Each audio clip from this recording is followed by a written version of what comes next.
গৃহবধূদের জন্য বড় ঘোষণা, কেন্দ্রীয় বাজেট 2024। আইটিআর করলেই 5টি সুবিধা পাবেন, ঠিক আছে। আইটিআর করলেই কিন্তু 5টি সুবিধা পাবে, ঠিক আছে। 2024-এর যে কেন্দ্রীয় বাজেটটা রয়েছে, কী ঘোষণা করা হয়েছে, কী কী সুবিধা পাবে মহিলারা, গৃহবধূরা, ঠিক আছে। আজকের ভিডিওতে আমি আলোচনা করে দিয়েছি, সেই জন্য কিন্তু ভিডিওটা কন্টিনিউ দেখতে হবে। কেটে কেটে দেখলে কিন্তু কিছু বোঝা যাবে না, ঠিক আছে। সুবিধাগুলো যদি নিতে চাও তাহলে অবশ্যই কিন্তু ভিডিওটা কন্টিনিউ দেখতে হবে। আর হ্যাঁ, অবশ্যই কিন্তু চ্যানেলটা সাবস্ক্রাইব করে রাখতে হবে। আমি কিন্তু প্রতিনিয়ত এরকম আপডেট দিয়ে থাকি, ঠিক আছে। দেখেন এখানে কী বলা আছে, ইনকাম ট্যাক্স বাজেটে গৃহবধূদের জন্য বড় ঘোষণা, আয়কর রিটার্ন ফাইল করলেই বাম্পার লাভ, ঠিক আছে। কী লাভ রয়েছে সব কিছু কিন্তু আমি এই ভিডিওতে ডিটেলসে স্টেপ বাই স্টেপ আলোচনা করে দিয়েছি, সেই জন্য ভিডিওটা কিন্তু কন্টিনিউ দেখতে হবে। আমি প্রথম থেকেই বলতেছি এই কথাটা, ঠিক আছে। দেখে নাও, বর্তমানে দেশে 70 লক্ষ টাকার বেশি বার্ষিক বেতনের প্রত্যেক ব্যক্তির জন্য আয়কর রিটার্ন ফাইল করা কিন্তু একটি গুরুত্বপূর্ণ দায়িত্ব। আর এবারের বাজেটে সেই কথাই বলা হয়েছে, ঠিক আছে। তবে অনেকেরই ধারণা যে নিয়মিত আয় না থাকলে আইটিআর ফাইল করার প্রয়োজন নেই। তবে এই ধারা সম্পূর্ণ ভুল এবং এই ভুল ধারণার ফলে অনেকেই অনেক সুযোগ সুবিধা থেকে বঞ্চিত হন।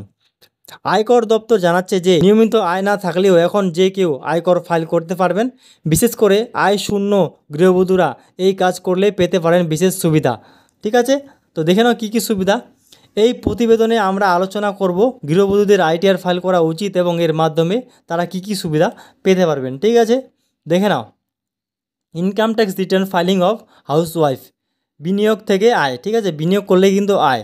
কি বলেছে এখানে,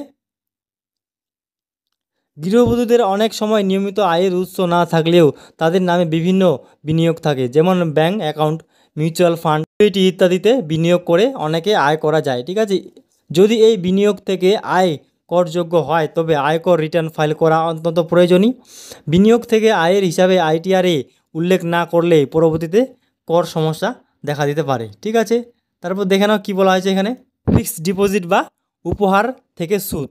ফিক্সড ডিপোজিট এর সুদ সম্বল হার অনুযায়ী কার্যকর প্রতিষ্ঠা বিশেষজ্ঞরা বলেছেন, এফডি সুদের আয় যদি 2.5 লক্ষ টাকার বেশি হয় তবে ইনকাম ট্যাক্স রিটার্ন দায়ের করা বাধ্যতামূলক। এছাড়াও গৃহবধূরা যদি বিভিন্ন উৎস থেকে উপহার পেয়ে থাকেন এবং তা নির্দিষ্ট সীমার বেশি হয় তবে সেগুলিও করযোগ্য আয়ের অন্তর্ভুক্ত হতে পারে, ঠিক আছে। দেখে নাও তারপর কী বলেছে, কোনো দায়বদ্ধ ট্যাক্স ছাড়াই আইটিআর ফাইল করার সুবিধা। গৃহবধূরা শূন্য আয়কর থাকলেও আয়কর রিটার্ন দাখিল বা ইনকাম ট্যাক্স রিটার্ন করে অনেক সুবিধা পেতে পারেন।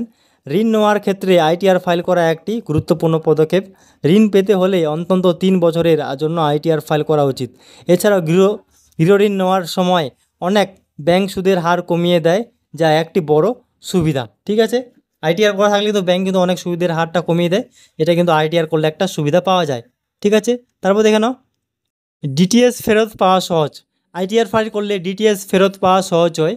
কোনো কোম্পানি বা ব্যাংক থেকে আয়ের উপর ডিটিএস কাটা হলে তা ফেরত পাওয়ার জন্য আইটিআর দাখিল করা অত্যন্ত গুরুত্বপূর্ণ। এছাড়াও ভিসার জন্য আবেদন করার সময় আইটিআর প্রমাণ গুরুত্বপূর্ণ ভূমিকা পালন করে, ঠিক আছে। ভিসার জন্য আবেদন করার সময় কর্তৃপক্ষ প্রায় আইটিআর এর প্রমাণ চায়, যা আপনার আর্থিক স্থিতি যাচাই করার জন্য ব্যবহৃত হয়, ঠিক আছে। মহিলাদের জন্য আয়কর ছাড়। আয়কর দপ্তর মহিলাদের জন্য বিশেষ ছাড়ের ব্যবস্থা করেছেন।